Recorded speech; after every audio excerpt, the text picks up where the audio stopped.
All right, welcome back, everybody, to another edition of Dial-Up and Digging here on comicbookinvest.com.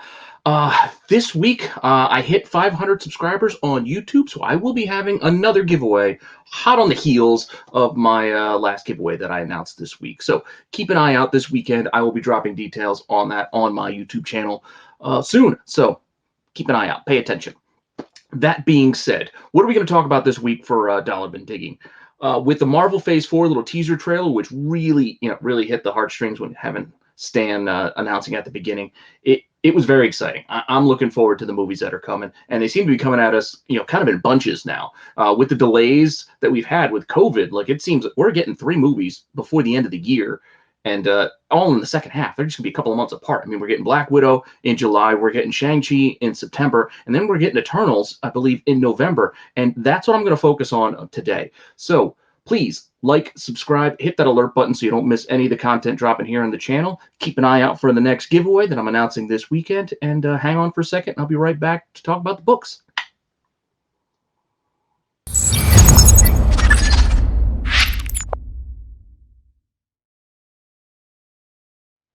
As I mentioned, we are going to be talking about Eternals today. I'm just kind of excited for this movie. I know a lot of people are nervous or a little worried of what we might be getting, but I mean, the director is now an Oscar winner. So we've got that to look forward to. And it's got a really nice cast. Like, I really like the people that they put in this movie. So I do have high hopes that this is something very interesting and pretty good. And I think with what we saw in the trailer, we're starting to get a little more of a picture of what this movie might actually be.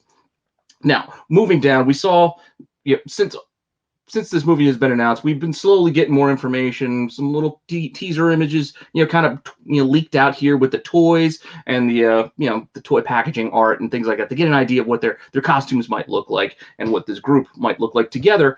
But now we're starting to get some clearer pictures with them actually in footage from the film, which is kind of exciting. Now, the initial issues and the initial run of this series, that Jack Kirby made back in the 70s is gone up quite a bit over the last couple of years as people have been anticipating this movie for some time. So issue 1 is, obviously become a grail for many, surprisingly. Who would ever thought that this book would be a grail? And, especially look out for that price variant as well.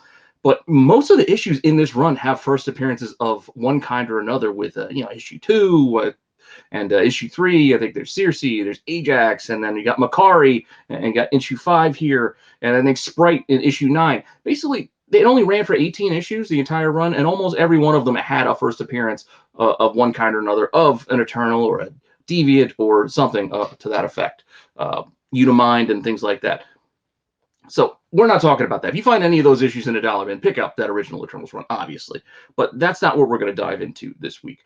I'm going to be talking more about some other things that the teaser, again, the teaser images and little clips that we got from the movie kind of like tipped me off a little bit on some ideas. I've watched other videos around of people talking about theories of what they might be seeing, and I agree with some of the things I've seen. So what books should you be looking for based on some of these theories and ideas? Like, we got an idea that we might be seeing some more about the Celestials it tied in with this. As we know, there is strong ties between the Celestials and the Eternals, particularly with Ajak there, is the only one who could communicate with the Celestials. And maybe we get the Dreaming Celestial. Maybe we get a little, images back from the olden times. Maybe we see how Nowhere was formed. Who knows what we might be getting?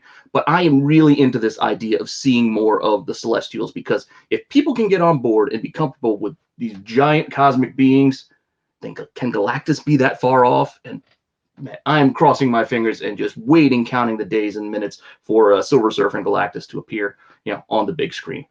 That is my end game and end goal hope here. So if people can get comfortable with a big Celestial, they got to get comfortable with a big Galactus, not some smoke monster like we got in, the Fox Fantastic Four movies, but a giant cosmic being. So, seeing that these characters seem to be a lot in the modern day and dressed like normal people, this makes it look like this could be more based on Neil Gaiman's run from 2006. And that's what you should be keeping an eye out for, because you can still find these books pretty cheap.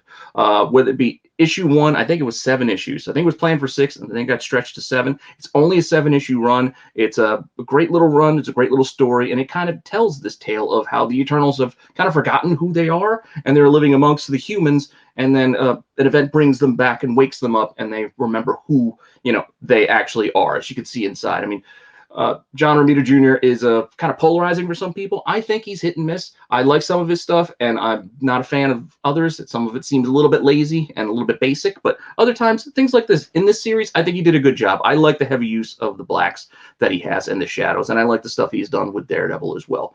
But this idea that the Eternals are around and have been around, but just unknowing that who they were, forgotten who they were, is interesting. And I think that may be what we are going to be getting based on some of the images again we've seen in the trailer. Like they're just dressed like normal people, normal men and women, just hanging out in the world, not super powered gods of any kind. And if you look at cover of issue 2 of that Eternals run with Neil Gaiman, that looks like the Gemma Chan version that we're going to be getting in the movie. And she's going to be playing a pivotal role from everything that I've been hearing, especially with the connection she's going to have with the Black Knight, who is also in this movie. But we'll get to that in a second. So, what other books could we be looking for outside of that Neil Gaiman Eternals run? Hitting back up on that Sersei and Black Knight connection, we can see there were some images that they shared. People, paparazzi, kind of picked out, and you see them, kind of in an embrace. Like you see them kissing. Like there is a relationship to be told here, and it will probably be at the center of this story in some kind. And the first time we can see these two kissing is in Avengers 350, which is a book you can still find in those dollar bins. I've been picking them up over the last year or two for this very reason. It's just a minor story beat, but it's still kind of fun, and it's a interesting little story. You get a White Vision there, you get the Black Knight in the Avengers. It's a nice time for the classic Avengers team. So just keep an eye out for this book. Great. This is just a minor moment. It's not going to be like this is going to be some $300 book just because of this, but it's just a fun little thing for you to go out there and hunt that could tie in to what we might see in this Eternal movie. Because, I mean, not everything about dollar bin digging has to be about making money. Some of it just has to be about finding good books to read and just things that are fun to have in your collection. And I think this is one of those little books that you could easily scoop up. Because, again, you can see she jumped right at him, and this is how it could play out in the story. I don't know. We'll see when the movie drops in November. So we're going to move on to some more of this that we've seen. Like there was more images we were shared in that trailer. We got to see Angelina Jolie basically creating a sword out of thin air, which looked pretty cool, obviously. And we see this team together. Like they are all suited up. So there's going to be a point where they come together as a team and back of who they are as the godlike beings, the Eternals. And we're going to see that at some point in the film. Maybe not at the beginning. Might take a while to get there, but we're going to get there. But one person you don't see in that group when they're all together is Salma Hayek's Ajak character.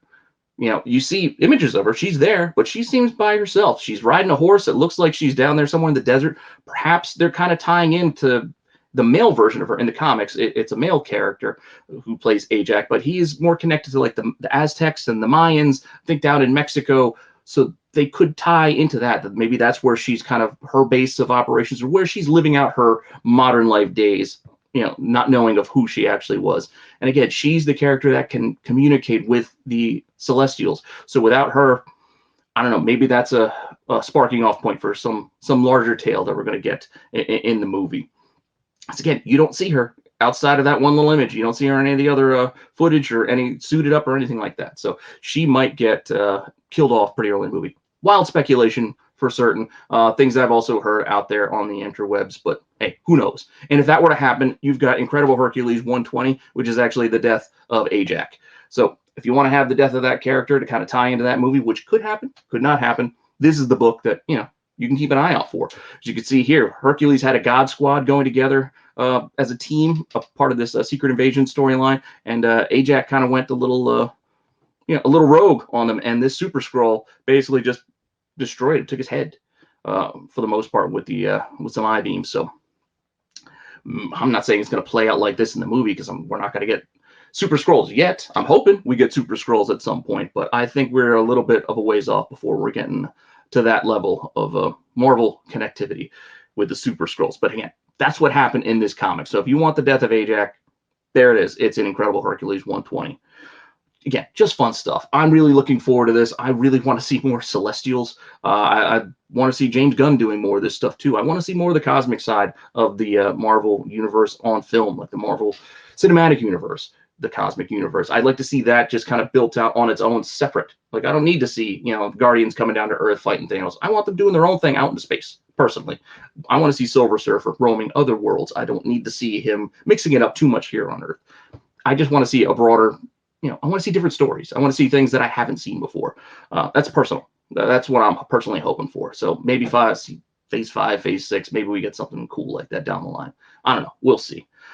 But hopefully you guys like that. I know it's a short video this week, just a couple of random books for you to keep an eye out for out there in those cheap bins. Again, please like, subscribe, hit that alert button so you don't miss any of the content here on my channel. And thanks for stopping by, and we'll see you guys soon.